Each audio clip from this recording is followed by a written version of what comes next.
Vancouver rental rates are the highest in all of Canada.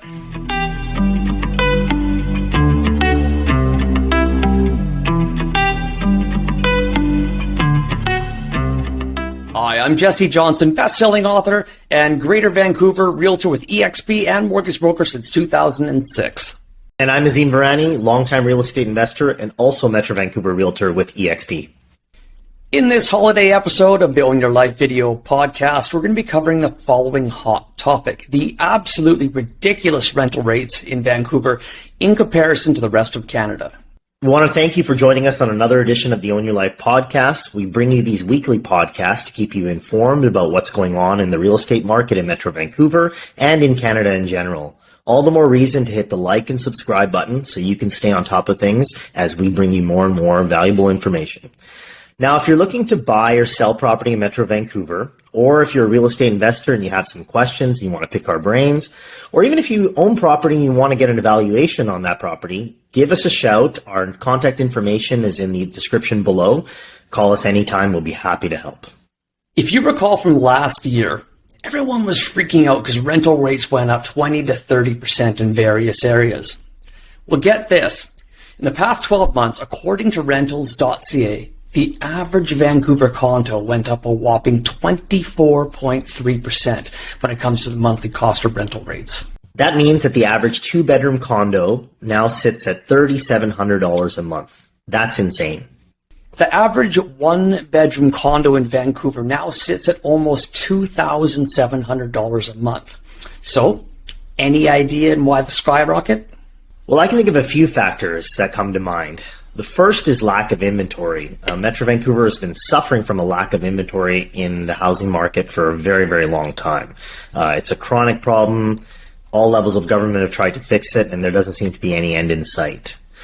Two, big one is mortgage rates. So you can imagine if you own property and you have any sort of financing against it, any sort of mortgage, your cost of borrowing, especially if you are on a variable rate or if you're needing to renew your rates, has gone up big time.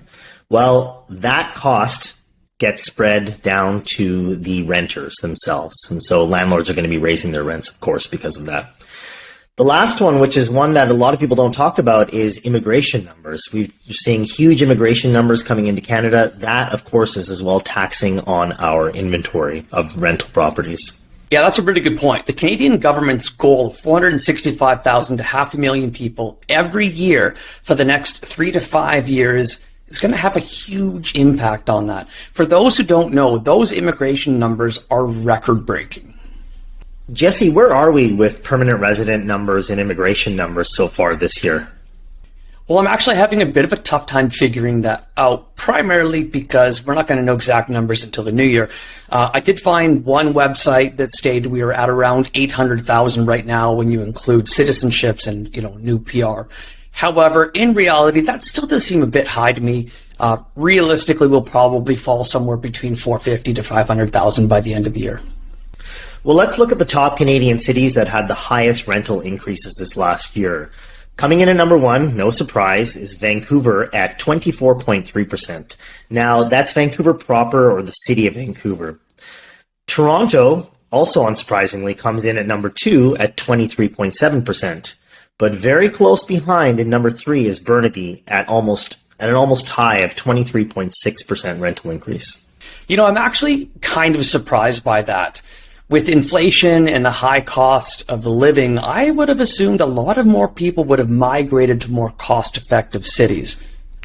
Yeah, good point. I mean, that's probably something we're going to start seeing over the long term. I know that locally, a lot of people over the last 10 years have started looking at Victoria, Kelowna, up to move outside of Metro Vancouver to get, those cheaper property prices. And of course, now those markets have also come up. So what can you do to protect yourself from these high rental prices? Well, you could start by negotiating a long lease with your landlord if they're willing.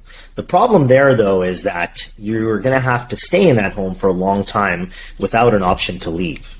So obviously buying is the ideal situation. However, that's not easy for anybody these days.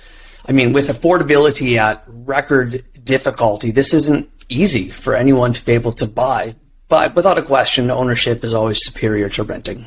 Now the rental prices are up. They are becoming the new norm, and of course will continue to go up. Even when, as we predict and as many predict, interest rates will come down and landlords who have financing and mortgages, their cost of borrowing will go down. That doesn't mean that they're going to lower rental prices. So we have to understand that the prices we see now are pretty much the prices we're going to see in the future, if not more. Yeah, that's the unfortunate circumstance of all of this for the renter. Now, on the flip side, for the investor who now is, getting hit pretty hard with the higher rates, when the rates drop, their profit margin, which right now is not the best, is going to increase substantially. All the more, reason to be an owner when possible. So what do you think about this? We care. We're interested. We'd love to hear, your opinion. That's it for this episode. I'm Jessi Johnson. Thank you so much. Please don't forget to pick up a copy of my best-selling book, which talks about flipping and investments. I wish you season's greetings and happy holidays. And once again, I'm Azim Virani, also wishing you a happy holidays and all the best for the new year.